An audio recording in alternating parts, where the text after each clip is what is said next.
당신 뭐 시집 와갖고 나 손에 물 안 묻히게 해준다 그랬더니 당신 나 얼마나 고생시켰어. 뭐 결혼기념일을 챙겨줬어, 생일을 챙겨줬어, 우리 친정엄마를 챙겨줬어, 나 여행을 보내줬어. 막 따지면은 남편들이 대꾸를 해야 되는데 이게 어디 있는 줄 알아야지. 대꾸를 어디 있는 줄 알아야지. 그리고 대부분의 남자들의 반응이 어떠냐면 어이 그거 어이 30분 동안 계속 어이 하다가 끝나는 거예요. 여자는 그냥 좌안에 있는 거 쏟아내고 우에 있는 거 쏟아내고 막 30분 동안 그냥 있는 대로 공격을 하고 난 다음에 여자는 할 얘기 다 했어요. 그 남자가 그게 시끄러. 그리고 여자는 자기 하고 싶은 얘기 다 하면은요 원도 한도 없어요. 부엌에 가고 아무 일도 없다는 듯이 설거지해요. 그럼 그때부터 남자들이 신경질이 나는 거예요. 왜 신경질이 나냐면 왜 내가 그때 그 적절한 대답을 왜 찾아내지 못했을까? 막 신경질이 나는 거예요. 그래갖고 막 쇼파 던지고 신경질을 부리면은 아내가 부엌에서 아무 일도 없다는 듯이 아내가 한마디 해요. 나와서 이 사람은 무슨 말만 하면 승질을 부린다고. 그러니까 말싸움으로 아내를 이길 수가 없어요. 남자는요 여자하고 말싸움 해갖고 이길 수가 없어요. 나는 우리 천주교 신부 중에 수녀님하고 싸워갖고 이겼다는 신부를 본 적이 없어.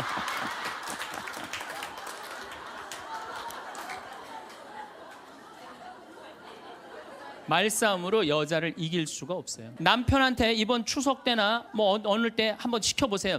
달걀 좀 까줘 그러면 남편은 어떻게 하는 줄 알아요? 달걀만 까요. 그것만 쳐다보고. 그 말 시키면 남편이 뭐라 그래요? 지금 달걀 까잖아 지금. 남자는요 한 번에 한 가지밖에 할 줄 몰라요. 동시에 두 가지를 못해요. 근데 여자는 특성상 밥 올려놓고 찌개 올려놓고 다듬어야 되고 나물 다듬어야 되고 반찬해야 되고 동시에 여러 가지를 할 수 있어요. 그래서 집에 전화가 오잖아요. 전화가 오면은 아빠가 전화를 받으면 테레비 소리가 크면은 아빠가 한마디 해요. 시끄러워, 테레비 소리 줄여. 그러죠? 또 애들 시끄러우면 아빠 통화하니까 가만히 있으라고 그래요. 그 남자는 전화만 해요. 근데 엄마한테 전화가 오잖아요. 테레비 소리 애들 떠드는 거 전혀 상관없어.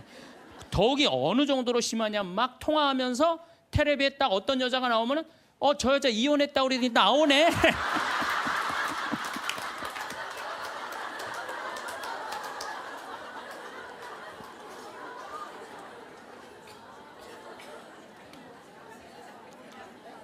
이게 무슨 얘기냐면은 언어에 있어서 여자가 남자보다 뛰어납니다. 그런데 남자들은 옛날에 사냥하던 버릇이 있어서 시각이 터널형 시각을 갖고 있어요. 멀리 사슴을 발견해야 돼. 곰도 발견해야 되고. 그래서 멀리 이렇게 쪼여서 보는 습관이 있어요. 남자들은 멀리 있는 걸 잘 봐요. 남자들이. 그런데 요즘 남자들이 사냥을 해요, 안 해요? 안 해요.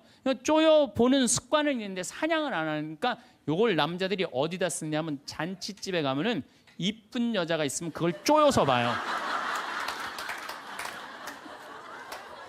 금방 누구한테 들켜요? 마누라한테 들키는 거예요. 이쁜 여자 처음 보냐고. 어떻게 알았지? 왜 몰라? 이렇게 쪼여서 보고 있는데. 그래서 참 재미난 통계가 있어요. 부부가 같이 잔치집에 가면 남자는 3명 내지 4명밖에 모르는데 온 사람. 그 사람 왔었어? 이런데요. 나는 뭐 기억이 없는데. 기억이 없지 당연히. 이거 쪼이고 계속 보고 있었으니까. 근데 여자는 시각이 180도라 다 본대요. 다. 그 남자 넥타이를 몸에 고왔고 시계를 못 차고 왔는 까지 다 한다는 거예요. 여자. 그래서 보통 정신적인 바람을 피는 걸 보면은 남자는 3명 정도 피는데 여자 한 30명 정도 이미 피고 들어와요. 그런데 이게 이 터널형 시각을 가진 남편한테 아내가 심부름을 시킵니다. 여보, 냉장고에서 치즈 좀 꺼내와. 그러면 이 남자들이요 딱 냉장고만 열면요 답답한 거예요. 이놈의 치즈가 어디 있는 거야 이게. 터널형으로 보니까 이게 안 보이는 거예요. 치즈 못 찾아요. 그 좁은 그 냉장고 안에 있는 그걸 못 찾아요. 그래갖고 아니 치즈가 어디 있다고 그래 나 못 찾겠는데.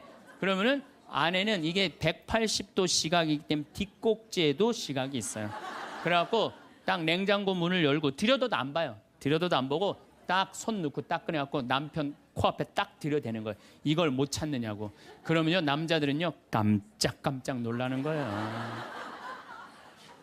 아내의 능력에 대해서 놀라는 거예요. 그래갖고 결혼 생활 한 20년쯤 한 부부들을 보면은요 아내가 부엌에서 소리만 지르면요, 남편은 경기를 일으키는 거예요. 이번 또 내가 뭘 잘못해갖고 저 소리를 지르는 거야. 그냥 남자들이 눈치가 없어요. 눈치가. 예, 말주변 없지, 눈치 없지.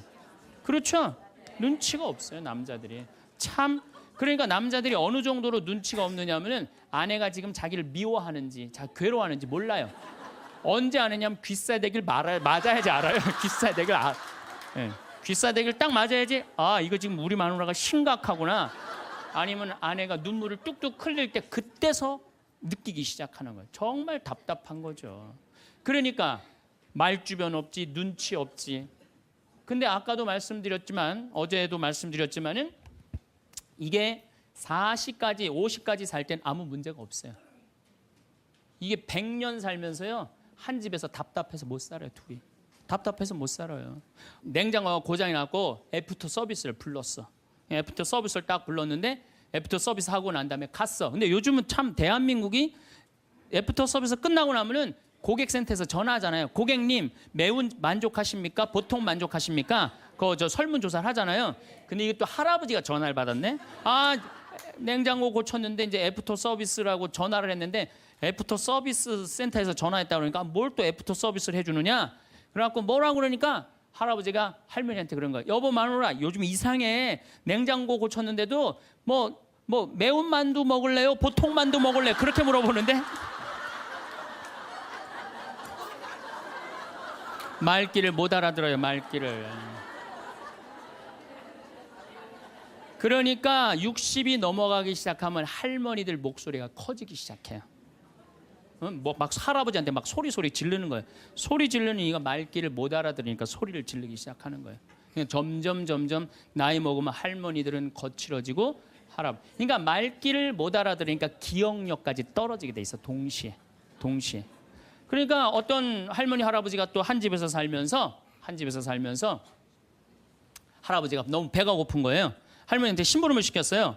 여보 마누라, 좀 부엌에 갖고 냉장고에서 우유하고 아이스크림 좀 갖다 줘. 나 배가 고파. 그랬더니 할머니가 막 일어나면서 가려고 그랬어요. 그랬더니 할아버지가 신경질을, 이놈의 마누라야, 그냥 가면 어떻게, 가다가 까먹으면 어떻게 하려고 그냥 가냐고, 적어가라고. 우유하고 아이스크림. 할머니가 딱 째려보고, 이놈의 영감탱이가 내가 그것도 모를까 봐 그걸 적어가라고 그러냐고, 기다리라고 내가 우유하고 아이스크림 갖다 줄 테니까. 할머니가 추측 가셨어요. 갔는데 한 몇 분 있다가 왔는데 할머니가 삶은 계란을 갖고 온 거예요. 근데 이 할아버지가 뭐라고 그러냐면은 기가 막힌 거예요. 고마워 마누라, 삶은 계란 갖다 줘서. 자기가 뭐 시켰는지도 모르는 거야.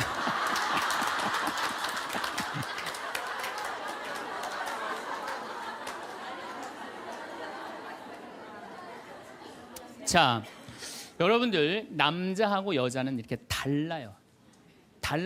그리고 50이 넘어서면서부터 여자가 능력이 뛰어나요. 여자가. 그러니까 남자는 사실은 말주변도 없지, 눈치도 없지, 말귀도 못 알아듣지. 여기 지금 형제님들 몇 분 오셨는데 내가 60 넘어갔고 100살까지 집에서 안 쫓겨나고 살 수 있는 비법이 하나 있어요. 내가 마누라 옆에서 붙어서 사는 비법이 하나 있어. 내가 그거 비법을 알려드릴 테니까 여기 형제님들 내가 알려주는 대로 사시면 돼요. 그저 비법이라는 건 뭐냐면은 마누라가 시키는 대로 하고 사세요. 황창현 신부님의 행복특강 지금 바로 시작하겠습니다. 구독, 좋아요, 알림 설정은 행복의 기도입니다.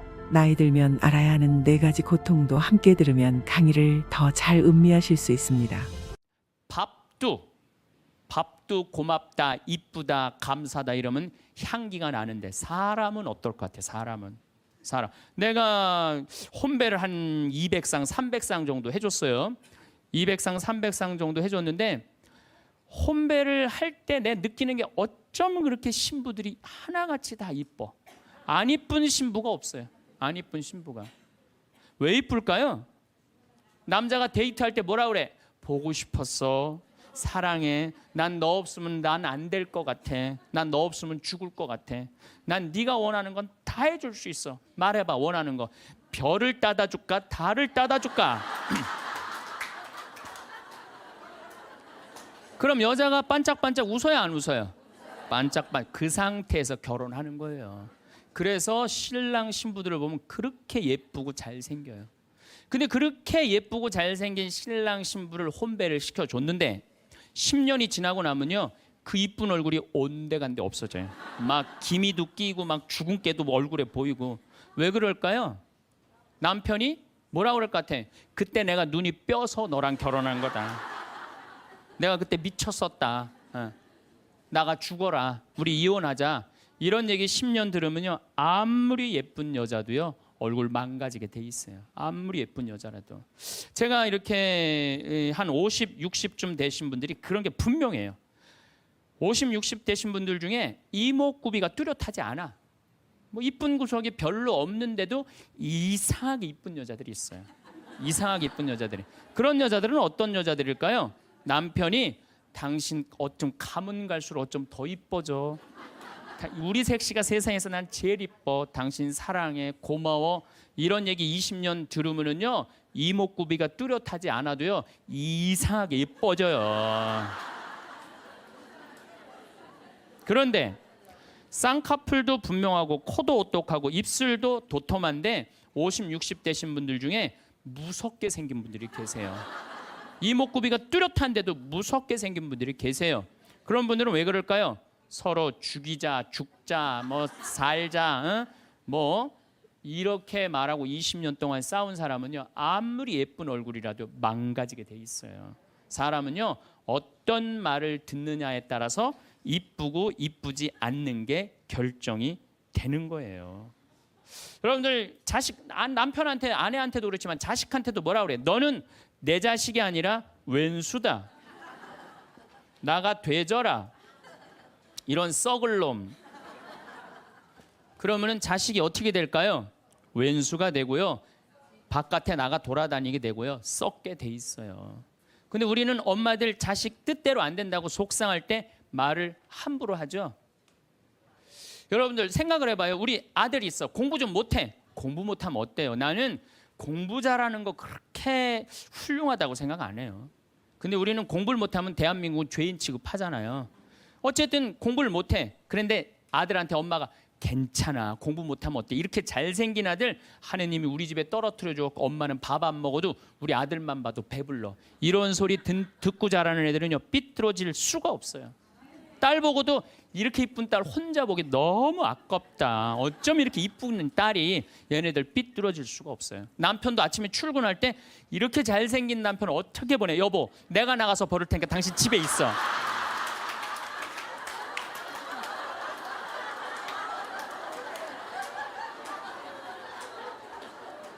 이러면은요 남자가 돈 벌러 나갈 때 어깨 당당하게 피고 나가요. 근데 남편 출근할 때 뒷꼭지 대고 오늘 그 돈 안 갖고 들어오려면 집에 들어올 생각 꿈도 꾸지 말라고. 그럼 남자는요 나가서 어깨 피고 돈 못 벌어요. 말에 복이 있는 거야. 말에 복이 있는 거예요. 어떤 엄마가 입만 열면 아들한테 빌어먹을 놈이에요. 빌어먹을 놈. 야, 이 빌어먹을 놈아, 밥 처먹어라. 근데 초등학교 1학년 때 반에서 1등을 했어. 근데 엄마가 한다는 소리, 빌어먹을 놈 공부 잘하네? 삶이 힘들었나 봐요. 서울대 법대를 합격을 했어. 그랬더니 엄마가 한다는 소리, 우리 빌어먹을 놈 드디어 큰일 해냈네. 근데 엄마는 그리고 돌아가셨어요. 돌아가셨는데 이 아들이 사법고시를 아무리 봐도 안 되는 거예요. 회사에 원서를 넣어도 안 되고, 선을 봐도 퇴짜 받고, 잘생기고 서울대 법대 나왔는데. 그래서 이상원이라는 그 장명하는 사람한테 가서 물어봤어요. 내 인생이 왜 이러는지 난 모르겠다고. 당신 쭉 살아오면서 무슨 얘기를 많이 듣고 살았느냐? 가만히 생각해보니까 엄마가 입만 열면은 빌어먹을 놈이라고. 그러니까 이 사람은 잘 안 되니까 동료 판사, 변호사, 검사한테 빌어먹기 시작한 거예요. 그게 당신 인생의 몸에 밴 거다. 내가 당신 관상을 보니까 당신은 빌어먹을 놈이 아니라 벌어먹을 상이다. 벌어먹을 상이다. 그래, 내가 왜 빌어먹을 놈이야? 내가 서울대 법대까지 나왔는데. 과외를 시작했어요. 과외를 시작했더니 애들이 너무너무 많이 모이는 거예요. 그래서 학원을 했어요. 학원을 했더니 돈을 너무 많이 버는 거예요, 서울에서. 그랬더니 예쁜 색시가 시집을 오고 지금은 딸 둘을 낳고 행복하게 벌어먹고 살고 있대요.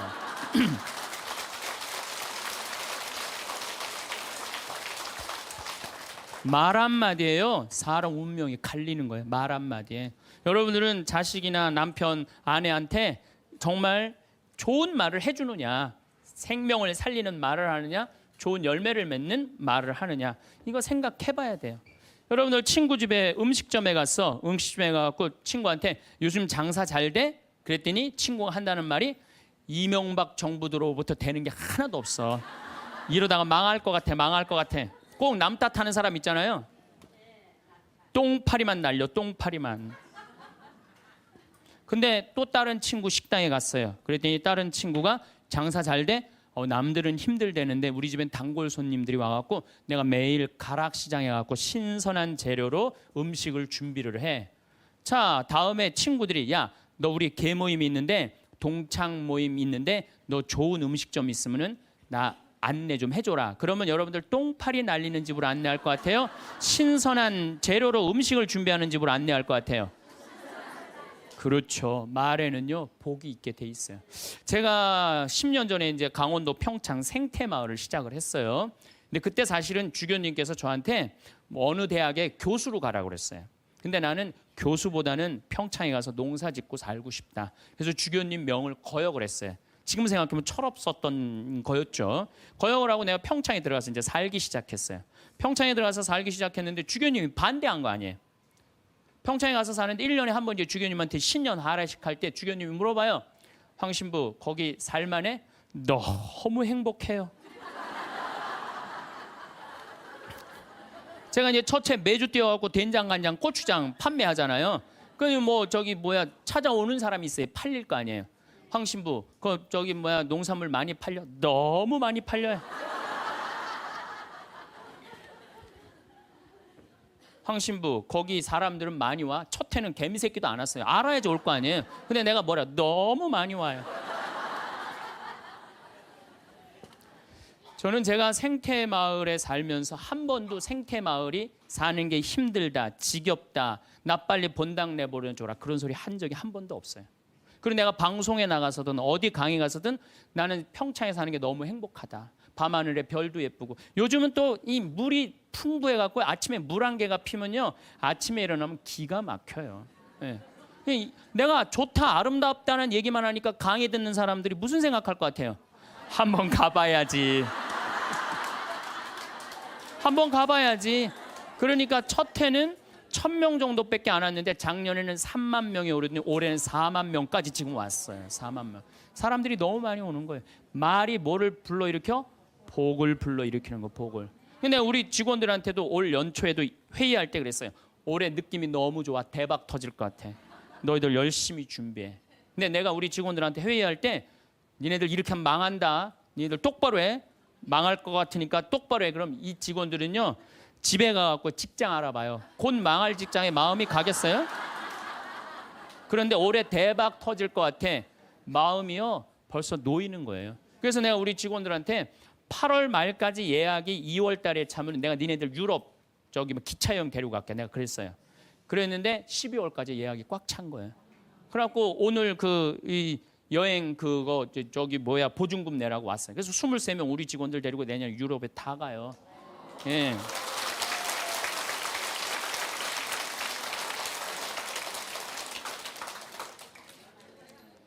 제 신조는 그달에 번 건 그달에 다 쓰자. 이게 제 신조예요. 예. 올해 번 거는 올해 다 쓰자. 이게 내 신조예요. 그러니까 내가 행복하다, 많이 온다, 많이 판매된다. 이렇게 말하니까 우리 생태마을이 즐겁고 행복하고 사람이 어제도 250명 다녀왔어. 내일도 또 250명 오고 매일 그냥 내가 외부 강의 나오지 않는 한 안에는 꽉꽉 차는 거예요. 말이 복을 불러일으키는 거야. 말이. 귀향하는 말인데 좋은 말, 행복한 말을 해야 되지 않아요? 근데 우리는 현대인들은 이런 특성이 있어요. 입만 열면은 힘들어 죽겠다, 지겨워 죽겠다, 이렇게 사느니 죽는 게 낫다. 이런 소리 참 많이 해요. 그런 소리 많이 하죠? 또요 우리 할머니들 늙으면 죽어야 된다. 이런 소리 많이 하잖아요. 죽으면서 그런 소리 하면은 이쁘긴 한데 죽지도 않으면서 그냥 늙으면 죽어야 된다. 우리 어머니가 60 넘어서 딱 뭐라 그러셨어요? 아유, 늙으면 죽어야 돼. 깜짝 놀랐어요. 내가 효도할 때가 됐는데 벌써 돌아가시면 어떻게? 그래갖고 나는 신부 5년 휴가 동안 정말 거의 내 모든 휴가는 어머니 아버지를 위해서 썼어요. 뭐 성주순례, 이스라엘, 뭐 그다음에 또 무슨 뭐 우리나라 좋대는데 금강산, 무슨 백두산 다 모시고 갔다 왔어요. 죽는다니까 빨리 갔다 와야 될 거 아니에요. 빨리 갔다 와야 될 거 아니야. 그런데 그렇게 60 넘어서 늙으면 죽어야 돼 그 소리를 했는데 깜짝 놀랐는데 요즘은 그 소리 들으면 신경질 난다니까요. 그 소리 하신 지 20년이 지났어요. 20년. 갈 생각을 안 하세요.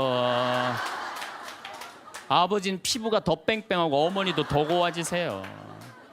그러니까 죽지도 않을 거면서 힘들어 죽겠다, 지겨워 죽겠다, 사는 게 지겹다. 이게 말이 안 된다는 거죠. 복을 차는 거예요. 여러분들 뭐 2년 전인가 우리 서울교구 시각장애우들 100분이 우리 생태마을에 오셨어요. 정말 그분들 기쁘더라고요. 그래서 내가 뭐가 그렇게 기쁘냐 그랬더니 신부님 우린 눈에 뵈는 게 없어서 행복하다고. 눈에 뵈는 게 없어서 행복하다고.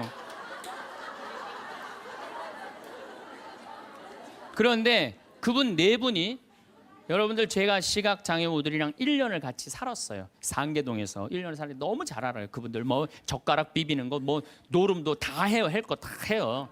뭐 별걸 다 하는데 시각이 이게 어렸을 때 열이 너무 나갖고 시각을 잃어버리는 경우 많거든요. 그때는 눈알을 빼요. 이 눈알이 있는 분들이 있고 아예 알을 빼는 분들도 있어요. 근데 이 눈알을 빼면 중증들이에요. 중증들. 눈이 있어도 흐릿하게 보이는 분들도 있어요. 근데 이 눈알을 뺀 내 형제가 우리 생태마을 그 데크 강이 내려다보는 데크에 서서 이렇게 말하는 거예요. 야 베드로야, 내가 50년 동안 우리나라 참 많이 다녀봤는데 이렇게 경치 좋은 데는 처음 본다. 그래서 내가 물어봤어요. 아니 이게 경치 좋은지 당신들이 어떻게 아느냐 그랬더니 신부님 강물 소리 들리지 않느냐, 강물 소리, 새 소리 들리지 않느냐 이거야. 그 다음에 느티나무 바람에 흔들리는 소리 들리지 않느냐. 또 5월 달에 오셨는데 아카시아 향기, 공기 이렇게 경치 좋은 데는 처음이라는 거예요. 얼마 전에도 우리 생태마을에 교수님인데 60에 시력을 잃기 시작해갖고 65세 완전히 시력을 잃으신 교수님이 오셨어요. 근데 그분이 나하고 밥을 먹으면서 이런 말씀을 하시더라고요. 신부님, 저도 오래간만에 새벽에 강물 소리 너무 듣기 좋은 강물 소리 들어서 3시간 동안 강물 소리에 흠뻑 젖었다는 거예요. 그리고 새벽에 새가 우는데 너무 자기 오래간만에 행복했다고. 근데 여러분들은 이 두 눈으로 온 세상을 다 보면서도 사는 게 지겨워 죽겠어. 이렇게 사느니 죽는 게 나. 눈이 아깝다 이거예요. 눈이 아깝다. 눈알 하나 갈아 끼는데 얼마 들어? 1억 들어. 1억. 2개 갈아 끼면 2억이야. 2억. 지금 난 눈 뜨고 쳐다보고 있는 분들 지금 2억 지금 깔고 있는 거예요. 지금 2억.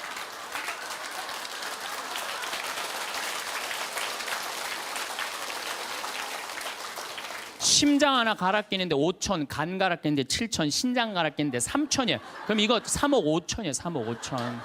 여러분들 팔 하나 이거 의족으로 갈아 끼는데 400이에요. 양팔 800, 양다리 1600.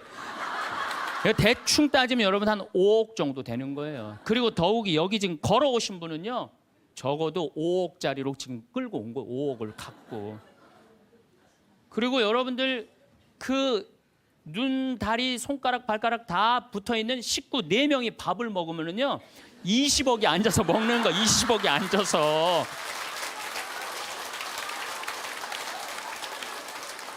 아니 20억이 앉아서 먹으면서 사는 게 지겹다, 이렇게 사는 게 죽는 게 낫다. 하느님이 주신 축복을 날리는 거예요. 날리는 거예요. 밥 먹을 때 재산이 없으면 어때요? 출세 안 하면 어때요? 앉아서 뭐라 그러면서 먹어. 우리 20억 밥 먹자. 얼마나 행복해. 여러분들이 사는 게 괴로운 게 뭐냐 하면은 욕심이 너무 많아서 그래. 그래서 입에서 나오는 게 지겹고 불만만 나오는 거야. 사는 게 힘들면은 좋은 소리가 안 나오잖아요. 욕심이 많으면 사는 게 힘들어져요. 사는 게 힘들어서 욕심이 생기는 게 아니라 욕심이 많아서 사는 게 힘들어집니다. 여러분들 욕심만 안 피면요 우리 인생 괴롭지 않아요. 그러니까 괴로운 사람들은 입만 열면 힘들다 그래. 여러분들 가수 윤항기 씨 알죠? 이 윤항기 씨가 사실은 아버지가 미 8군에 노래하던 분이에요. 어머니는 무용수였어요. 그런데 아버지가 마약을 하시다가 나중에 폐결핵으로 돌아가세요. 어머니는 무용수 따라다니는데 허리가 잘못돼갖고 또 돌아가세요.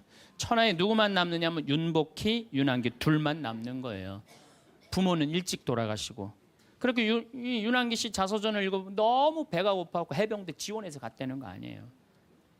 그렇게 힘들고 고통스러웠던 윤한기 씨는 행복하지 않았어요. 행복하지 않았던 윤한기 씨는 노래를 불러도 행복한 노래 안 불렀어요. 내가 왜 이럴까 오지 않을 사람을 어디선가 웃으면서 와줄 것만 같은데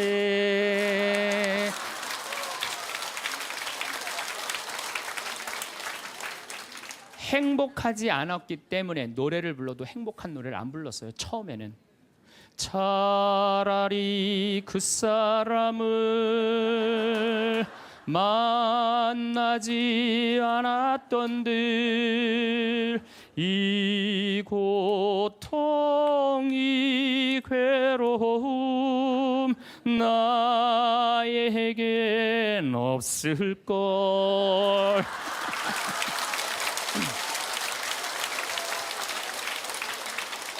행복하지 않았기 때문에 노래도 행복한 노래가 안 나왔던 거죠. 나는 어떡하라고 이런 노래만 불렀어요. 이런 노래만. 예. 너무합니다. 이것도 김수희 씨가 불렀지만 곡은 윤한기 씨가 쓴 거예요. 전부 행복한 곡이 하나도 없었어요. 근데 76년에 윤한기 씨는 하나님을 믿기 시작해요. 76년에 하나님을 믿기 시작해요. 그러면서 삶이 바뀌기 시작해요. 79년에 윤한기 씨, 윤복희 씨가 사랑이 뭐가 잘못되고 굉장히 괴로워해요. 그때 동생을 위해서 이사야전서 37장을 묵상하다가 갑자기 곡을 안 했어요. 여러분들 너무너무 잘 아는 요즘 저기 나가수에서도 유명한 내가 만약 외로울 때면 내가 위로해 줄게. 이게 무슨 소리냐면 내가 만약 외로울 때면 하느님인 내가 너를 위로해 줄게. 그 노래예요. 그 노래. 이게 1절은 한국어 가사가 2절은 영어 가사인데 1절은 그때 하느님이라는 단어를 쓸 수 없었지만 2절에는 하느님이라는 단어를 써요. 너는 나의 영원한 노래야. 야훼는 나의 영원한 노래, 영원한 기쁨이다 이거예요. 내가 외로울 때 누가 위로해 주지? 주님께서 위로해 준다 이거예요. 그리고부터 이 두 분은 인생이 바뀌어요. 이 이후로 윤한기 씨 자서전을 읽어보면 슬픈 노래를 하나도 안 불렀다고 그래요. 아까도 제가 이야기했지만 나는 행복합니다. 나는 행복합니다. 나는 행복합니다. 정말 정말 행복합니다. 그 다음 가사가 뭐냐면 기다리던 그날이 왔어요. 어깨를 활짝 펴고 우리 함께 웃어봐요. 즐겁게 살아봐요. 그런 내용이에요.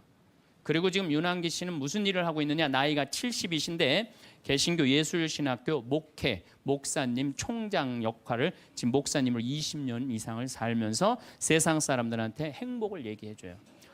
청승을 떨면서 노래를 불렀을 때하고 기쁨을 가지고 노래를 불렀을 때하고 인생이 바뀐다 이거예요. 인생이. 그러니까 여러분들도 제발 성가 좀 청승 좀 떨지 말고 불러라. 네, 청승 좀 떨지 말고 해라. 그런데 이게 누구끼리 제일 서로 죽이는 말을 많이 하느냐? 복을 이제 서로 빌어줘야 되는데 복을 빌어줘야 되는데 누구끼리 제일 많이 아픈 말을 하느냐면 부부끼리 제일 많이 아픈 얘기를 많이 해요. 근데 참 나도 남자지만은 여자 참 이해하기 힘든 존재예요. 여자 이상하고 요상하고 괴상하고 아주 복잡하고 나만 그런 줄 알았더니 스티븐스 호킹스 박사라고 있어요. 스티븐스 호킹스 박사. 이 사람이 나이가 71인데 작년에 뭐라고 그랬냐면은 자기는 140억 년 전에 우주에서 벌어진 일도 다 아는데 자기는 아직도 여자의 95%를 이해를 못 하겠다고 그래요. 아니 그 유명한 사람도 95%를 이해를 못 하겠다고 그러는데 나는 더 모르죠. 네. 여자를 이해하지 못하니까 여자한테 폭력을 쓰는 거예요. 제가 신학교 1학년 때 주일학교 중고등학교 아이들을 데리고 한 20명 정도를 데리고 200명 정도를 데리고 여름 캠프를 갔어요. 우리 때는 4박 5일 가고 그랬어요. 섬강이라는 데를 갔는데 애들이 이제 수요일 날 이제 세 번째 날 전부 이제 강에 들어가는 프로그램이야. 근데 여선생 하나가 고개를 꼬고 안 들어가는 거예요. 그래갖고 아니 다 들어가는데 저 선생은 왜 저 물에 안 들어가느냐? 저 선생 프로그램에 참여시켜라. 빨리 집어넣어라. 그랬더니 다른 선생님들이 어디 학사님 안 된다는 거예요. 저 선생님 오늘 그날이라는 거 그날.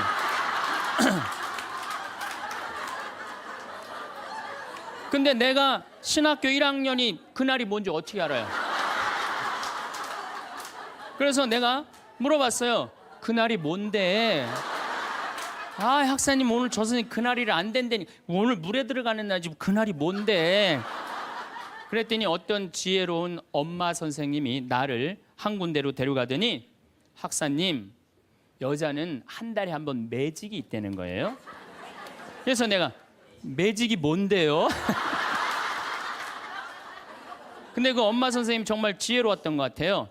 그 엄마 선생님이 학사님 이 여자는 한 달에 한 번 생리를 하는데 그때 피가 나오기 때문에 물에 들어가면 안 된다는 거예요. 나는 그거 처음 알은 거예요. 처음 알은 거 그때. 그러니까 내가 여자에 대해서 모르니까 여자한테 뭐를 하느냐 폭력을 쓰는 거예요. 폭력을. 근데 이런 일들이 집안에서 수도 없이 일어나요. 남자는 여자를 이해하지 못해서 폭력을 쓰고 여자는 남자를 이해하지 못해서 폭력을 쓰고 그래서 서로 답답하다고 싸울 때 보면 크크크 치치치 크크크 이러고 싸워요. 말이 안 통한다고. 그러니까 여자에 대한 생물학적 특징을 알아야 되고 남자에 대한 생물학적 특징을 알아야 되는데 그거에 대해서 서로 모르는 거예요. 근데 이제는 알아야 돼요. 왜 알아야 되느냐 하면은 옛날에는 남자하고 여자하고 20살에 결혼해갖고 50살에 죽었어요. 남자 여자 20살에 결혼해갖고 애 한 10 낳다 보면요 애 낳다가 죽어요. 남자는 애 키우다 죽어요. 갈등이 있을 수가 없어요. 부부라고 그러지만은 한 집에 살지도 않아. 안사람 바깥사람 그러고 그냥 사는 거예요. 근데 요즘은 안 죽어. 100살까지. 남자 여자가 50살서부터 100살까지 서로 이해도 못하면서 한 집에서 50년을 사는 거예요. 서로를 이해를 못하면서. 그러니까 말이 어떤 말이 나와? 상대방한테 가슴에 멍을 들게 하는 말이 나오는 거예요. 멍이 들게 하는 말을. 그래서 다음 시간에는 과연 우리 남자 여자가 도대체 어떤 특징을 갖고 있기 때문에 서로 크크크 치치치 크크크 하고 싸우는지 왜 남자 여자가 서로 으르렁거리면서 잡아먹을 듯이 싸우는지 인간은 말이라는 것처럼 중요한 게 없는데 이 말을 잘 사용하느냐 사용하지 못하느냐에 따라서 그 공동체가 행복하기도 하고 그 공동체가 불행하기도 합니다. 내가 또 복을 불러오는 말을 하는 사람이 있고 복을 차는 말을 하는 사람도 있습니다. 그래서 과연 나는 생명을 살리는 말씀을 하는 사람인가? 좋은 열매를 맺는 말씨를 뿌리는 사람인가? 아니면 입만 열무는 기분 나쁘게 하는 말투를 던지는 사람인가? 이 이야기를 나누고 있습니다. 근데 이게 부부끼리 가장 많은 상처를 주는 것 같아요. 지난주 끝에도 잠깐 말씀드렸듯이 나도 남자지만 참 여자를 이해하기가 힘들어요. 제가 이렇게 한 2년 전에 제가 위암 수술을 했어요. 그래갖고 이제 이 위를 암 환자들은 온도가 42도가 넘어가면 재발하지도 않고 암이 죽는데요. 그래서 이제 제가 찜질방을 잘 가요. 찜질방을 잘 가는데 아주 뜨거운 찜질방을 잘 가는데 얼굴이 알려졌잖아요. 그래갖고 아는 사람들이 많아요. 그래갖고 수건을 뒤집어 쓰고 찜질방에 가서 앉아 있어요. 한쪽 끝에 조용히 쭈그리고 앉아 있어요.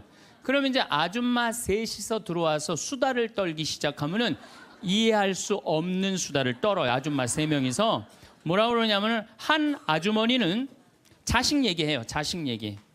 그럼 옆에 아주머니가 자식 얘기하면은 그 자식 얘기를 같이 받아줘야 되는데 옆에 아주머니는 그러거나 말거나 자기는 남편 바람핀 얘기해요.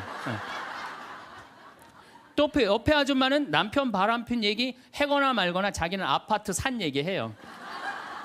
주제가 다른 3가지 이야기를 각자 지치지도 않고 30분 동안 계속 하는 거예요. 이해가 안 되더라고요. 우리 남자들은 정치 얘기를 지금 하고 있는데 아내가 여보 우리 애가 자꾸 속을 썩여 그럼 남자 신경질 부려요. 여보 나 지금 정치 얘기 하고 있잖아 지금. 정치 얘기 끝나면은 그 다음에 자식 얘기해. 남자는 한 번에 한 가지 주제만 얘기를 해요. 근데 여자는 동시에 세 가지 얘기를 동시에 하는 거야. 기분도 안 나빠하면서 계속 얘기하는 거예요. 기분도 안 나빠하면서 나는 왜 그런가. 근데 요즘 공부를 해보니까 이해가 되더라고요. 여자는 언어를 관장하는 뇌가 좌뇌에도 있고 우뇌에도 있대요. 머릿속에 말이 꽉 차 있는 거야. 말이 꽉 차 있으니까 말을 해야 돼. 그런데 말은 하긴 해야 되는데 또 들어야 되잖아. 근데 말을 하면서도 귀는 동시에 두 가지를 구분해서 들을 수 있대요. 이게 무슨 얘기냐면은 한 아주머니는 자식 얘기 자기는 입으로 하면서 귀로는 남편 얘기도 듣고 아파트 얘기도 듣는 거야. 무시하는 게 아니야. 그냥 자기 각자 얘기하면서 상대방 얘기도 다 듣는 게 여자예요. 남자는 언어를 관장하는 뇌가 좌뇌 뒤에만 있어. 좌뇌 뒤에. 그래갖고 남자들이 교통사고 나갖고 좌뇌를 다치잖아요. 그러면은요 언어 상실이 온대요. 근데 여자가 교통사고 나갖고 좌뇌를 다치잖아요. 좌뇌를 다쳐도 전혀 말하는데 지장이 없대요. 아직도 우뇌가 남아 있어서. 그리고 이런 이 부부가 남자하고 여자하고 부부 싸움을 하잖아요. 그럼 남자는 또 흥분을 하면 그나마 좌뇌 뒤에 언어를 관장하는 뇌 기능이 없어져 버린대. 흥분하면. 그러니까 아내가 여보 당신 뭐 시집 와갖고 나 손에 물 안 묻히게 해준다 그랬더니 당신 나 얼마나 고생시켰어. 뭐 결혼기념일을 챙겨줬어. 생일을 챙겨줬어. 우리 친정엄마를 챙겨줬어. 나 여행을 보내줬어. 막 따지면은 남편들이 대꾸를 해야 되는데 이게 어디 있는 줄 알아야지. 대꾸를 어디 있는 줄 알아야지. 그리고 대부분의 남자들의 반응이 어떠냐면 그거 30분 동안 계속 어이 하다가 끝나는 거예요. 여자는 그냥 좌뇌에 있는 거 쏟아내고 우뇌에 있는 거 쏟아내고 막 30분 동안 그냥 있는 대로 공격을 하고 난 다음에 여자는 할 얘기 다 했어요. 그 남자가 그게 시끄러. 그리고 여자는 자기 하고 싶은 얘기 다 하면은요 원도 한도 없어요. 부엌에 가고 아무 일도 없다는 듯이 설거지해요. 그럼 그때부터 남자들이 신경질이 나는 거예요. 왜 신경질이 나냐면 왜 내가 그때 그 적절한 대답을 왜 찾아내지 못했을까? 막 신경질이 나는 거예요. 그래갖고 막 쇼파 던지고 신경질을 부리면은 아내가 부엌에서 아무 일도 없다는 듯이 아내가 한마디 해요. 나와서 이 사람은 무슨 말만 하면 승질을 부린다고. 그러니까 말싸움으로 아내를 이길 수가 없어요. 남자는요 여자하고 말싸움 해갖고 이길 수가 없어요. 나는 우리 천주교 신부 중에 수녀님하고 싸워갖고 이겼다는 신부를 본 적이 없어.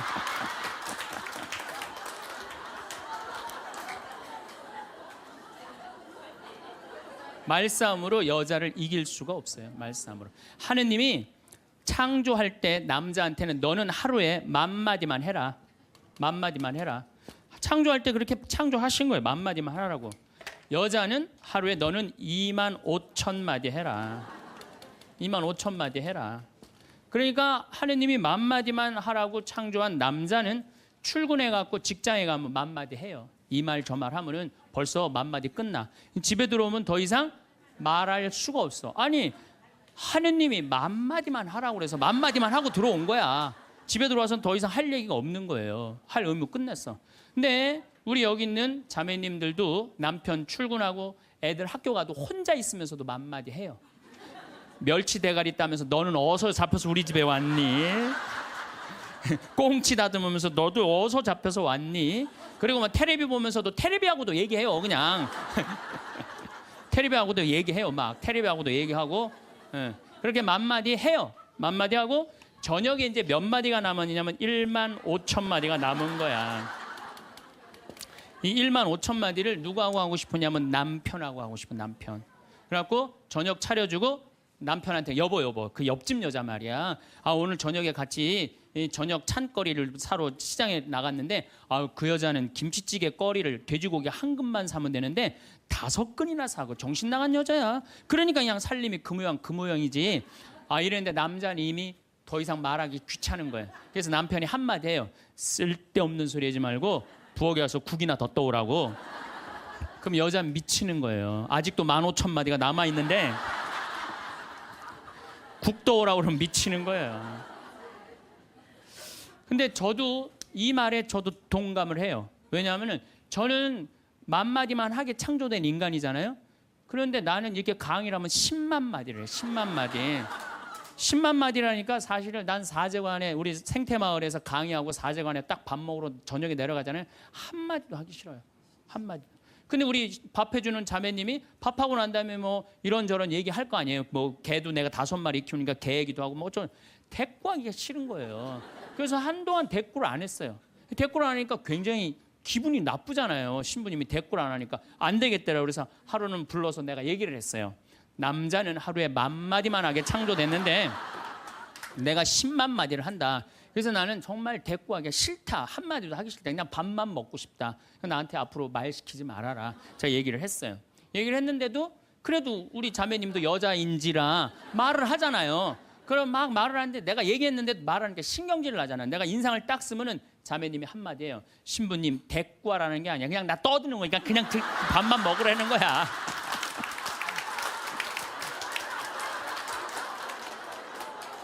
이게 뭐냐면은 이게 합의가 된 거예요. 합의가 된 거야. 그러니까 그냥 떠들어 그냥 떠도 난 대꾸 안 하는 거 이해하고 떠드는 거 이해되는 거야 서로. 내가 보기에는 많은 부부들이 특히 우리 자매님들이 남편이 막 목석같이 있으면 이런 말을 해. 나는 사는 게 하나도 재미가 없다. 그러죠? 남편이 목석 같으니까. 그런데 남편이 목석이 아니에요. 원래 창조되기를 그렇게 창조된 거예요. 만마디만 하게 창조된 거예요. 그러니까 여러분들은 유일한 실수는 만마디밖에 할 줄 모르는 인간이랑 결혼한 게 유일한 실수예요. 더 놀라운 건 뭐냐면은 한 아주머니는 자식 얘기하고 한 아주머니는 남편 얘기하고 한 아주머니는 아파트 얘기하면서 손으로는 달걀을 까먹어 간다는 거예요.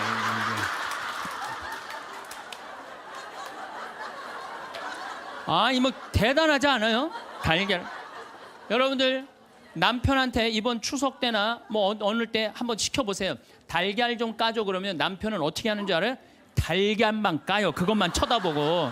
그 말 시키면 남편이 뭐라고 그래요? 지금 달걀 까잖아 지금. 남자는요 한 번에 한 가지밖에 할 줄 몰라요. 동시에 두 가지를 못해요. 근데 여자는 특성상 밥 올려놓고 찌개 올려놓고 다듬어야 되고 나물 다듬어야 되고 반찬해야 되고 동시에 여러 가지를 할 수 있어요. 그래서 집에 전화가 오잖아요. 전화가 오면은 아빠가 전화를 받으면 테레비 소리가 크면은 아빠가 한마디예요. 시끄러워. 테레비 소리 줄여. 그러죠? 또 애들 시끄러우면 아빠 통화하니까 가만히 있으라고 그래요. 그 남자는 전화만 해요. 근데 엄마한테 전화가 오잖아요. 테레비 소리 애들 떠드는 거 전혀 상관없어. 더욱이 어느 정도로 심하냐면 막 통화하면서 테레비에 딱 어떤 여자가 나오면은 저 여자 이혼했다고 그러더니 나오네.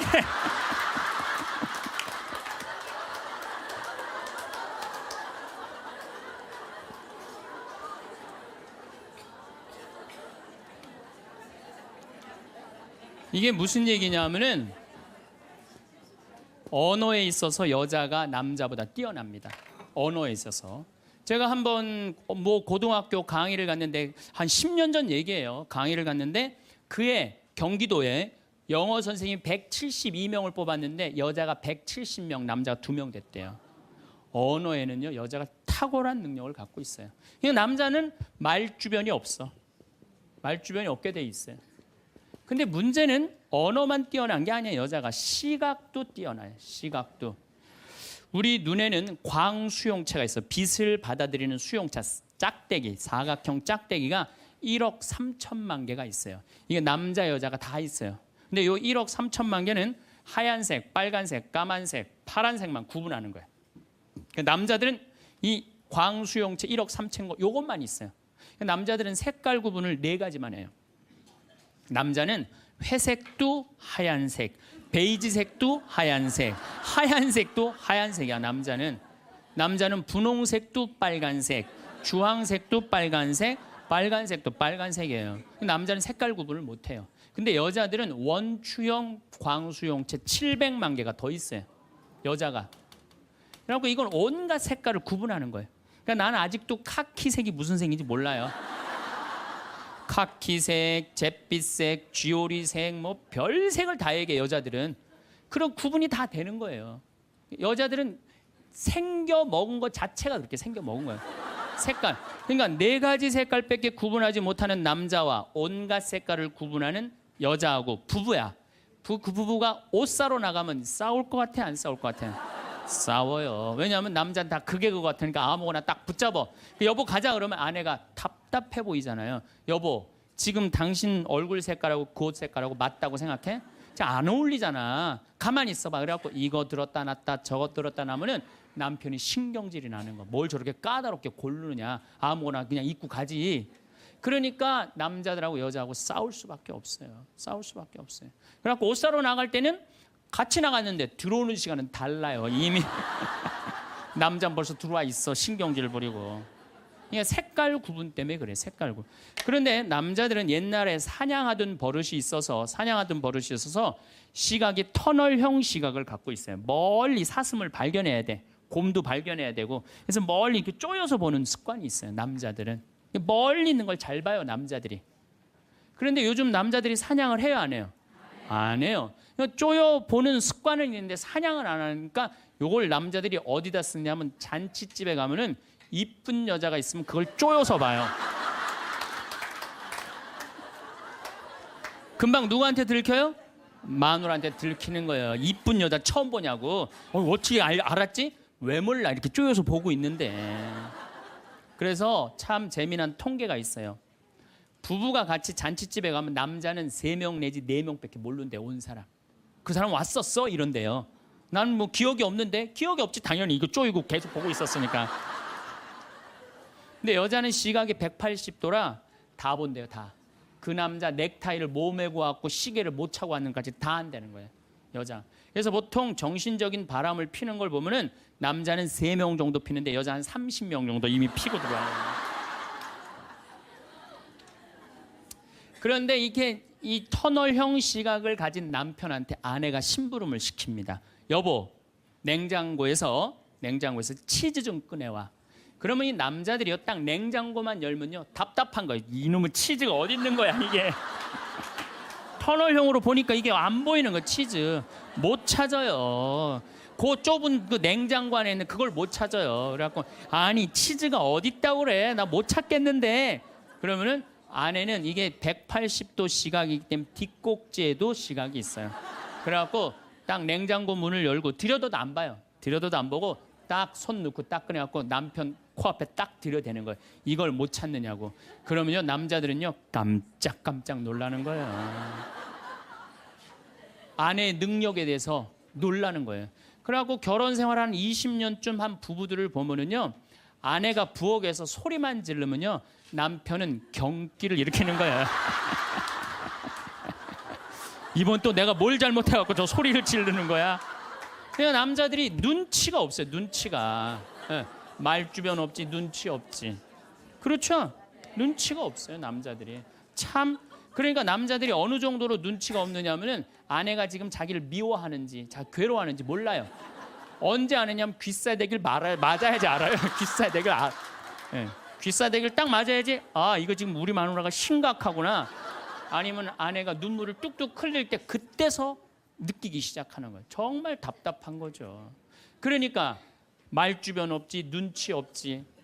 근데 아까도 말씀드렸지만, 어제도 말씀드렸지만은 이게 40까지 50까지 살 땐 아무 문제가 없어요. 이게 100년 살면서요 한 집에서 답답해서 못 살아요. 둘이 답답해서 못 살아요. 아니 말주변이 있나 눈치가 있나. 거기 더 미치는 건 뭐예요? 청각이 떨어져요. 남자가 청각이 떨어져요.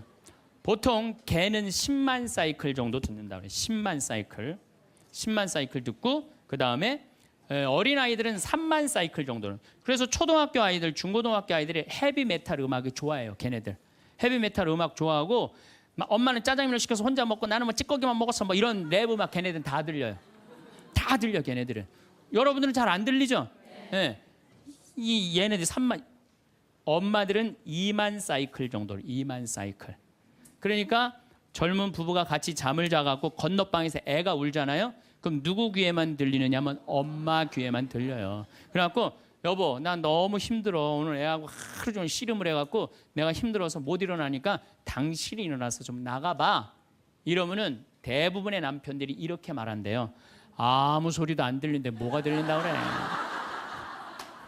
예민하게 굴지 말고 잠이나 자. 그러면은 누가 일어나서 나가느냐면은 아내가 일어나서 나가는 거, 엄마가 일어나서 나가는 거. 그러니까 아내들은 남편하고 살면 살수록 더 답답한 거야.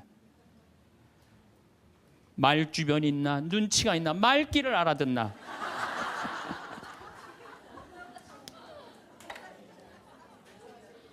그러니까 이제 한 집에서 할아버지하고 할머니하고 한 집에서 사는 할머니 할아버지야. 할아버지가 이제 저녁 국을 못 끓였는지 너무 궁금한 거야. 그래서 안방에서 할머니한테 여보 마누라 오늘 저녁 국 못 끓였어? 근데 부엌에서 딸그락 딸그락 소리는 들리는데 대답이 없는 거야. 이놈의 마누라가 날 또 무시하는구나. 이번엔 또 거실에 나가고 또 한번 물어봐요. 이놈의 마누라 저녁 국 못 끓였냐니까 왜 대답이 없어? 아 근데 딸그락 딸그락 소리는 들리는데 또 대답이 없는 거야. 너무 화가 난 할아버지가 이번에는 부엌에 가갖고 이놈의 할망구야. 저녁 못 끓였는지 내가 3번이나 물었는데 대답을 안 하냐고. 사람 말이 말 같지 않으냐고. 그러니까 할머니가 눈을 동그랗게 뜨고 하는 말이 내가 콩나물국이라고 3번 얘기했잖아. 누군만 못 들은 거야? 할아버지. 제가 이렇게 강의를 가면은요 할아버지들이 이렇게 하고 듣는 할아버지들이 참 많아요. 이게 남자의 특성이에요. 그래서 남자들은 만 사이클밖에 못 들어요. 만 사이클. 그래갖고 남자들은 음악을 빠른 음악 들으면 다 시끄럽다 그래. 다 시끄러우니까 끄라고. 그저 남자한테 음악이라고 그러는 건 꿍짝짝 꿍짝짝 어머나 어머나 이러지 마세요. 이런 음악만 음악이에요. 남자는. 그래서 30대 40대가 넘으면 트로트를 좋아할 수밖에 없어. 남자들은. 빠른 음악을 안 들리니까. 한 28,000 저 사이클 정도가 보통 우리 음악에서 나오는 헤비메탈 음악이거든요. 그러니까 못 듣는 거예요. 그 다음부터는. 그러니까 말귀 못 알아듣지, 눈치 없지, 말 주변 없지. 자, 요즘 어떤 할아버지가 할머니하고 같이 한 집에서 사는데 그런 거예요. 이제 냉장고가 고장이 났고 애프터 서비스를 불렀어. 애프터 서비스를 딱 불렀는데 애프터 서비스 하고 난 다음에 갔어. 근데 요즘은 참 대한민국이 애프터 서비스 끝나고 나면은 고객센터에서 전화하잖아요. 고객님 매운 만족하십니까? 보통 만족하십니까? 저 설문조사를 하잖아요. 근데 이게 또 할아버지가 전화를 받았네. 아 냉장고 고쳤는데 이제 애프터 서비스라고 전화를 했는데 애프터 서비스 센터에서 전화했다 그러니까 뭘 또 애프터 서비스를 해주느냐? 그래갖고 뭐라고 그러니까 할아버지가 할머니한테 그런 거야. 여보 마누라 요즘 이상해. 냉장고 고쳤는데도 뭐 매운 만두 먹을래요? 보통 만두 먹을래요? 그렇게 물어보는데 말귀를 못 알아들어요. 말귀를. 그러니까 60이 넘어가기 시작하면 할머니들 목소리가 커지기 시작해요. 막 할아버지한테 막 소리 지르는 거예요. 소리 지르는 이가 말귀를 못 알아들으니까 소리를 지르기 시작하는 거예요. 그러니까 점점 나이 먹으면 할머니들은 거칠어지고 그러니까 말귀를 못 알아들으니까 기억력까지 떨어지게 돼 있어. 동시에. 그러니까 어떤 할머니 할아버지가 또 한 집에서 살면서 할아버지가 너무 배가 고픈 거예요. 할머니한테 심부름을 시켰어요. 여보 마누라 좀 부엌에 갖고 냉장고에서 우유하고 아이스크림 좀 갖다 줘. 나 배가 고파. 그랬더니 할머니가 막 일어나면서 가려고 그랬어요. 그랬더니 할아버지가 신경질을. 이놈의 마누라야 그냥 가면 어떻게 가다가 까먹으면 어떻게 하려고 그냥 가냐고. 적어가라고. 우유하고 아이스크림. 할머니가 딱 째려보고 이놈의 영감탱이가 내가 그것도 모를까 봐 그걸 적어가라고 그러냐고. 기다리라고 내가 우유하고 아이스크림 갖다 줄 테니까. 할머니가 추측 가셨어요. 갔는데 한 몇 분 있다가 왔는데 할머니가 삶은 계란을 갖고 온 거예요. 근데 이 할아버지가 뭐라고 그러냐면은 기가 막힌 거예요. 고마워 마누라 삶은 계란 갖다 줘서. 자기가 뭐 시켰는지도 모르는 거야.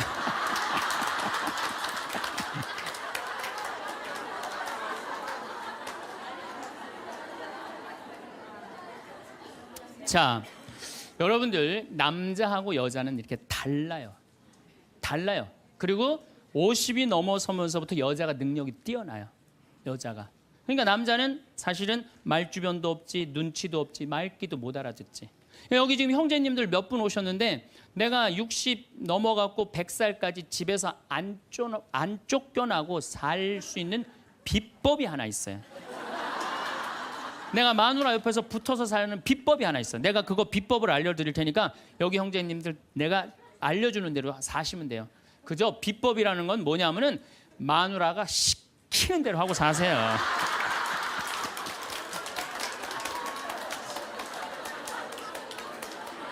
밥 먹으라 그러면 밥 먹고, 이 옷 입으라면 이 옷 입고, 저거 입으라면 저거 입고, 어디 갔다 오라면 갔다 오고 그러지 뭐 자기 뜻을 밝히지 마세요. 자기 뜻을. 그래야지 안 쫓겨나고 살 수 있어요. 시키는 대로 하고 살면 돼. 시키는 대로.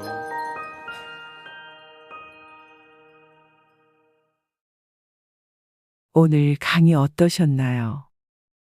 황창현 신부님의 강의를 듣고 깊은 감명을 받아 이렇게 편지를 한번 써봅니다.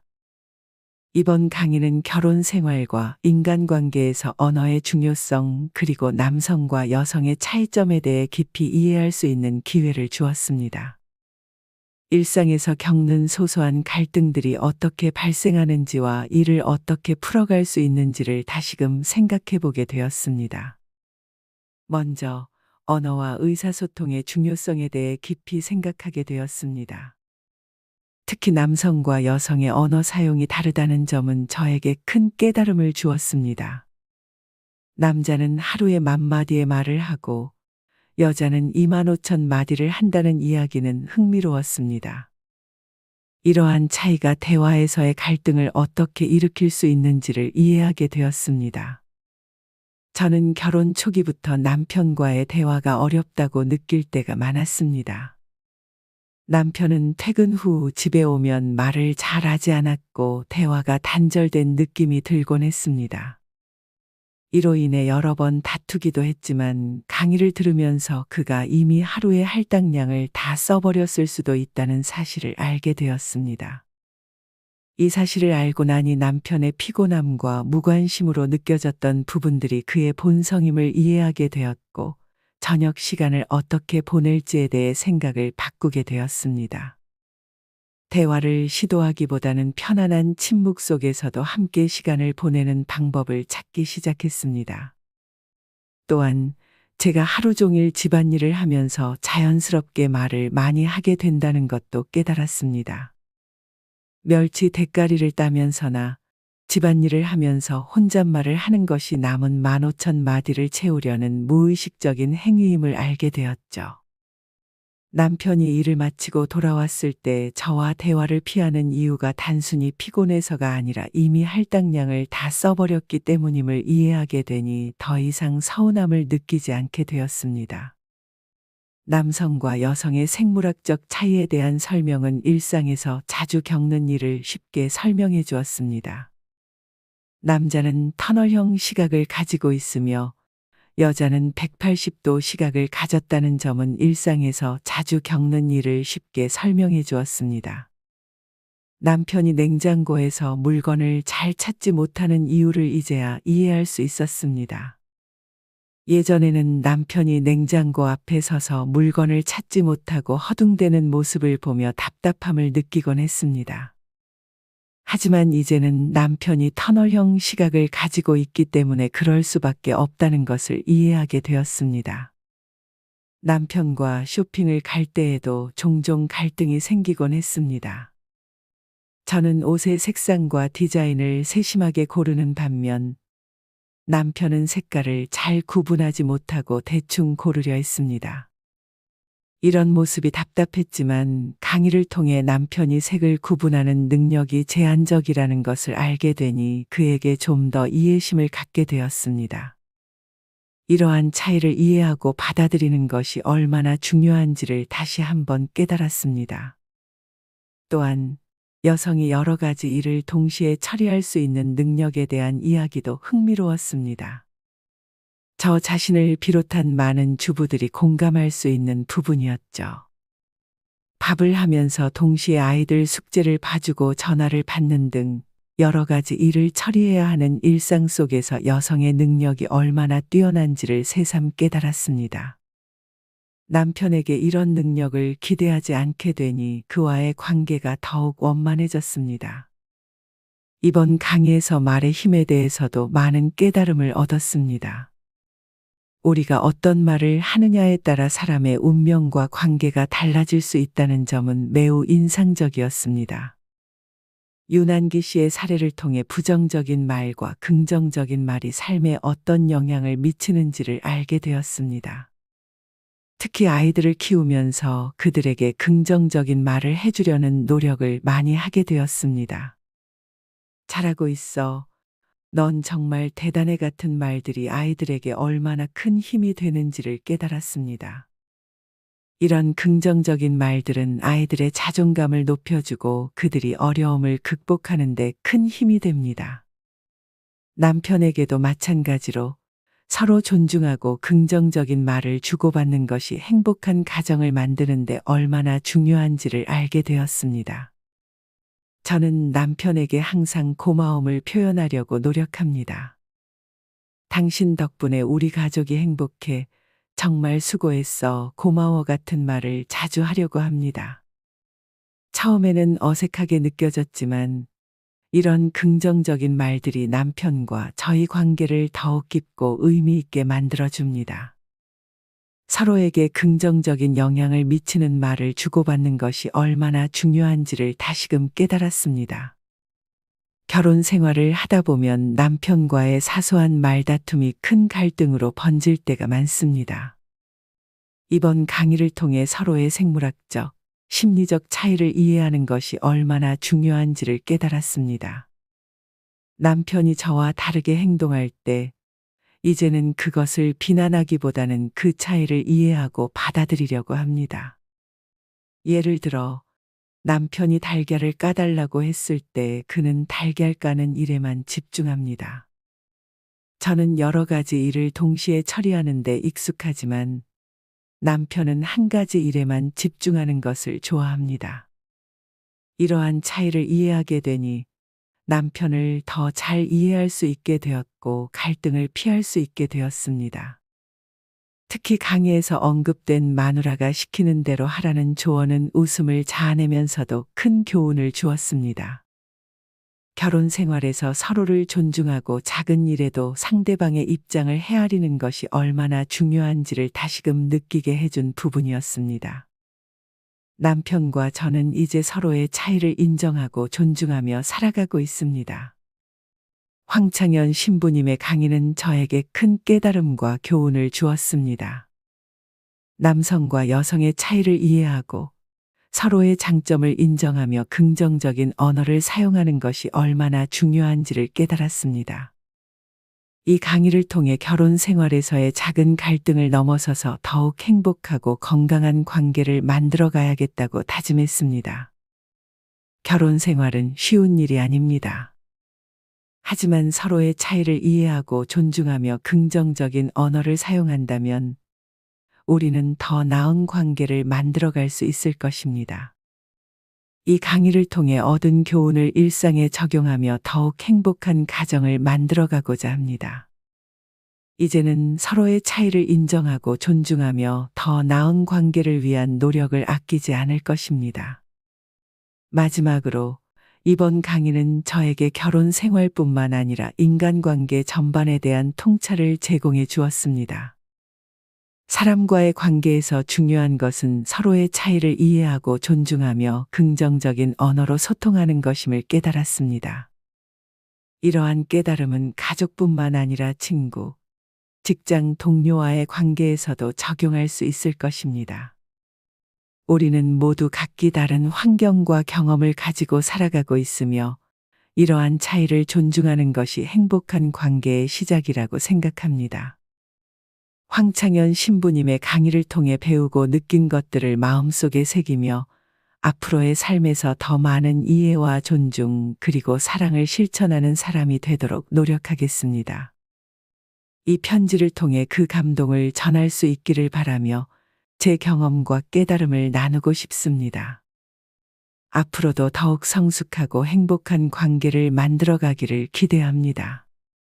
안녕하세요. 고요한 밤입니다. 오늘은 인생의 후반기를 어떻게 준비해야 하는지에 대해 이야기해 보겠습니다. 청춘 시절엔 시간이 영원할 것처럼 느껴지지만 세월이 흐를수록 그 시간이 한정적이라는 것을 깨닫게 됩니다. 우리는 모두 나이를 먹으며 자연스럽게 인생의 여러 변화를 경험하게 됩니다. 나이가 들면서 오는 변화는 단순한 신체적 변화뿐만 아니라 심리적, 사회적 변화도 포함됩니다. 이 과정에서 직면하게 되는 여러 시련은 인생의 새로운 단계를 준비할 수 있는 기회로 삼아야 할 것입니다.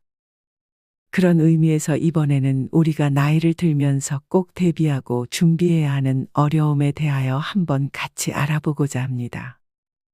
우리가 나이 들며 피할 수 없는 4가지 어려움이 있습니다.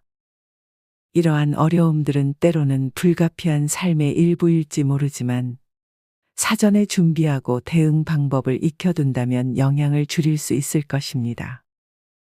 오늘의 내용에서는 이러한 4가지 어려움을 살펴보고 인생 후반기를 더욱 풍요롭고 만족스럽게 보내기 위한 방법을 함께 고민해 보겠습니다. 이 내용이 도움이 되셨다면 구독과 좋아요 버튼도 잊지 말고 눌러주시길 바랍니다. 그럼 시작하겠습니다. 나이 들면 겪게 되는 4가지 어려움 중 첫 번째는 바로 외로움입니다.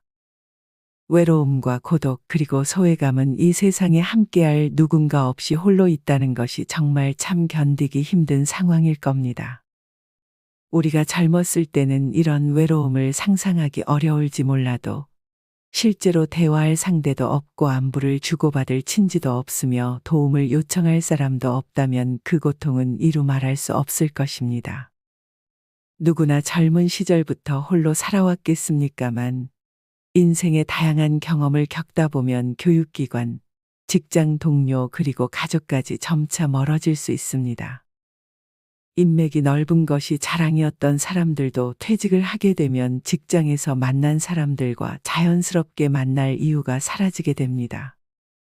어린 시절 친구들과도 사회적 차이가 벌어지고 바쁘게 살다 보니 연락이 서서히 끊어지게 됩니다. 행복한 노년을 위해서는 굳이 폭넓은 인맥이 필요 없고 서로 마음을 나누고 의지할 수 있는 친구 2~3명만 있으면 된다고들 하지만 그 2~3명과 늘 만날 수 없는 법이고 각자가 선호하는 것이 다를 수도 있기 때문에 모든 것을 함께 할 수 없는 것이 또 문제입니다. 노년기 대인 관계는 첫째, 얼마나 원활히 새로운 인연을 맺을 수 있는지에 달려 있습니다. 새로운 인연을 맺는 것은 인생 후반기에 매우 중요한데 이들이 새로운 삶의 활력을 불어넣어 줄 수 있기 때문입니다. 둘째, 기존 인연과의 관계를 계속 유지할 수 있는지 또한 중요합니다. 이 관계는 서로의 격려를 통해 더 큰 힘을 얻을 수 있는 중요한 요소입니다. 셋째, 친분으로 맺어진 관계가 나중에는 가족 관계를 대신할 수 있을 정도로 계속 깊게 이어져 갈 수 있는지에 달려 있다고 합니다.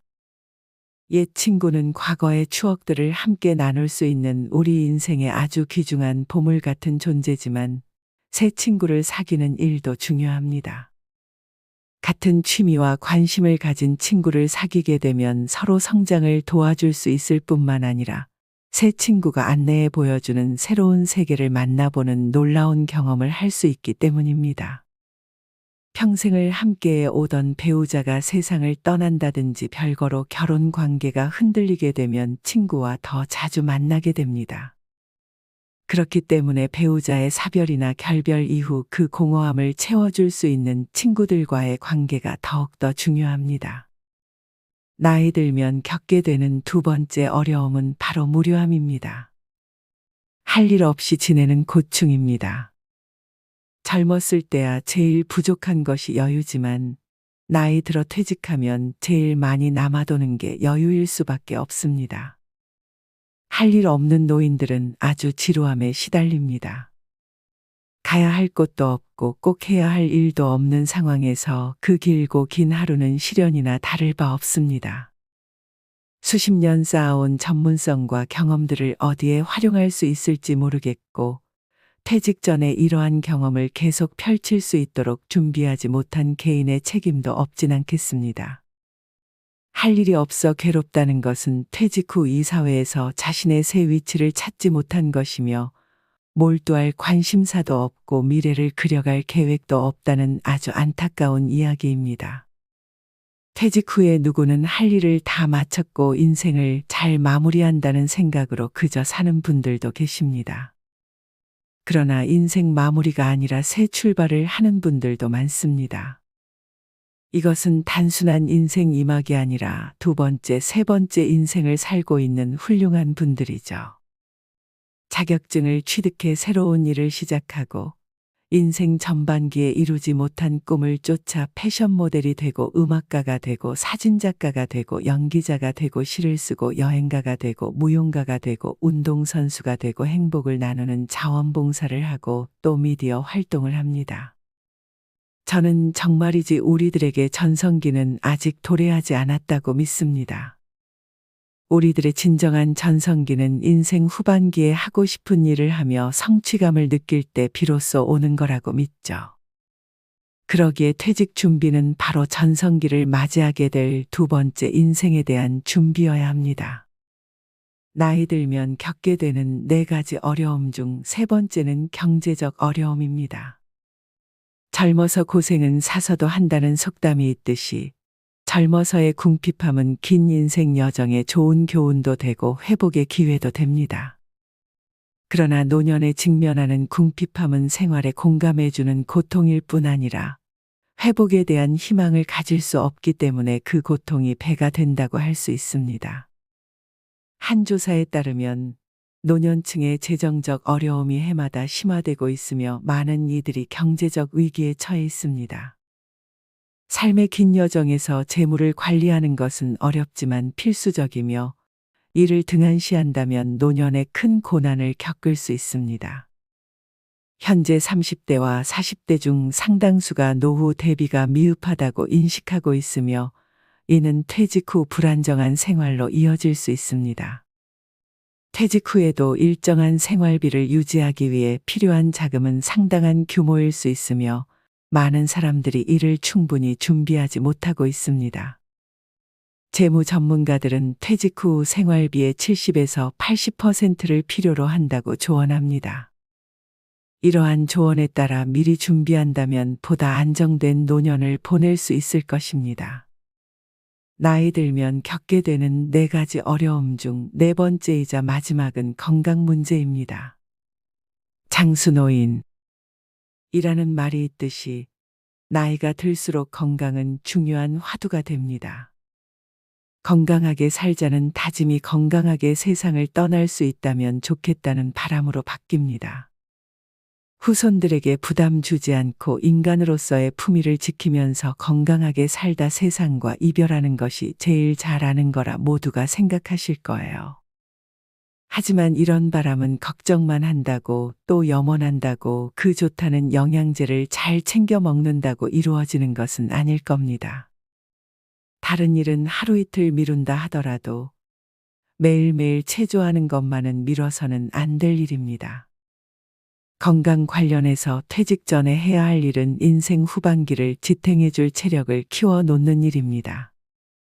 건강, 체력 4가지 요소인 근력, 지구력, 심폐기능, 유연성을 모두 키우기에 관심을 가져야겠지만 이 4가지 요소 중 중심은 뭐니 해도 자세를 바르게 유지할 수 있는 근력을 키우는 일입니다. 매년 근육이 서서히 감소한다고 그러잖아요. 그래서 운동을 꾸준히 해야 하는 거죠.